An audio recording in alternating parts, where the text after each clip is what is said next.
ಕೇಂದ್ರ ಸಚಿವೆ ನಿರ್ಮಲಾ ಸೀತಾರಾಮನ್ ಸೇರಿ ಬಿಜೆಪಿ ನಾಯಕರಿಗೆ ಇದೀಗ ತಾತ್ಕಾಲಿಕ ರಿಲೀಫ್ ಸಿಕ್ಕಿದೆ. ಚುನಾವಣಾ ಬಾಂಡ್ ಕುರಿತು ದಾಖಲಾಗಿದ್ದಂತಹ ಎಫ್ಐಆರ್ಗೆ ತಡೆಯಾಜ್ಞೆ ಆದೇಶ ಆಗಿದೆ. ಎಫ್ಐಆರ್ಗೆ ತಡೆಯಾಜ್ಞೆ ಸಿಕ್ಕಿದೆ. ಅಕ್ಟೋಬರ್ 22ರವರೆಗೆ ತಡೆಯಾಜ್ಞೆಗೆ ಸೂಚನೆ ಕೊಟ್ಟಿದೆ ಕೋರ್ಟ್. ಬೆಂಗಳೂರಿನ ತಿಲಕ್ ನಗರ ಪೊಲೀಸ್ ಠಾಣೆಯಲ್ಲಿ ಸಲ್ಲಿಕೆಯಾಗಿದ್ದಂತಹ ದೂರಿದು. ದೂರನ್ನು ಆಧರಿಸಿ ಎಫ್ಐಆರ್ ದಾಖಲು ಮಾಡಲಾಗಿತ್ತು. ಇದೀಗ ಅಕ್ಟೋಬರ್ 22ರವರೆಗೆ ತಡೆಯಾಜ್ಞೆಯನ್ನು ನೀಡಿದೆ. ತಾತ್ಕಾಲಿಕ ರಿಲೀಫ್ ಸಿಕ್ಕಿದೆ. ಮುಂದಿನ ವಿಚಾರಣೆವರೆಗೂ ಕೂಡ ತನಿಖೆ ಮಾಡದಂತೆ ಸೂಚನೆಯನ್ನು ನೀಡಲಾಗಿದೆ. ಇದು ಅತ್ಯಂತ ಗಂಭೀರವಾದಂಥ ಆರೋಪಗಳಿತ್ತು. ಯಾಕಂತ ಹೇಳಿದ್ರೆ ಚುನಾವಣಾ ಬಾಂಡ್ ಹೆಸರಿನಲ್ಲಿ ಬಹಳ ದೊಡ್ಡ ಅಕ್ರಮ ನಡೆದಿದೆ ಅನ್ನೋದು ಬಟಾಬೈಲಾಗಿತ್ತು, ಜಗಜ್ಜಾಹೀರಾಗಿತ್ತು. SBI ಪ್ರಕಟಿಸಿದಂಥ ಅನೇಕ ಅಂಶಗಳು ಕೂಡ ಇಲ್ಲಿ ನಾವು ಗಮನಿಸಬೇಕಾಗುತ್ತೆ.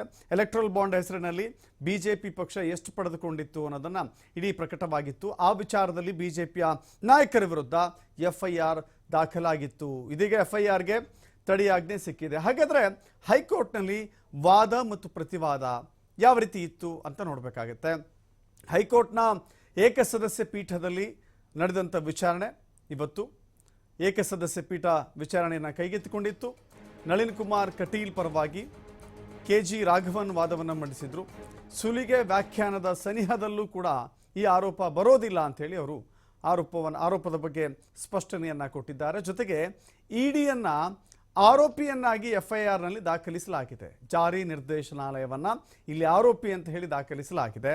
ದೂರುದಾರ ಆದರ್ಶ್ ಅಯ್ಯರ್ ಪರ ಹಿರಿಯ ವಕೀಲ ಪ್ರಶಾಂತ್ ಭೂಷಣ್ ವಾದವನ್ನು ಮಂಡಿಸಿದ್ದಾರೆ.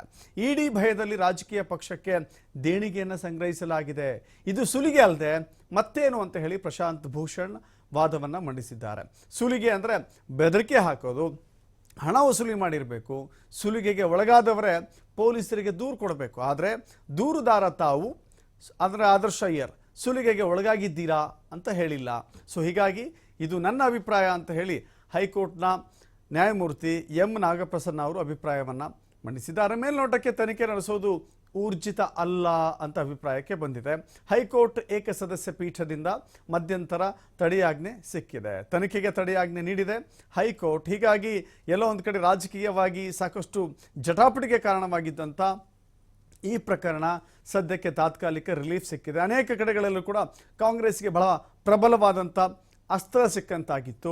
ಈ FIR ದಾಖಲಾಗಿರುವ ಕಾರಣಕ್ಕಾಗಿ ಬಿಜೆಪಿಯವರು ನೀವ್ಯಾಗ ರಾಜೀನಾಮೆ ಕೊಡ್ತೀರಾ ಅಂತ ಒಂದು ಕಡೆ ಬಿಜೆಪಿ ಮತ್ತು JDS ಕಾಂಗ್ರೆಸ್ನ ಮುಖ್ಯಮಂತ್ರಿಯ ರಾಜೀನಾಮೆ ಕೇಳ್ತಾ ಇದ್ರೆ ಕಾಂಗ್ರೆಸ್ ನಾಯಕರು ಬಿಜೆಪಿಯವರ ರಾಜೀನಾಮೆ ಕೇಳುವ ಹಂತಕ್ಕೆ ಬಂದಿತ್ತು. ಸೊ ಈ ರಾಜೀನಾಮೆಯ ಜಟಾಪಟಿ ಸದ್ಯಕ್ಕೆ ಒಂದು ರೀತಿ ಬಿಜೆಪಿಯವರು ಇದರಿಂದ ಪಾರದಂತೆ ಕಾಣಿಸ್ತಾ ಇದೆ.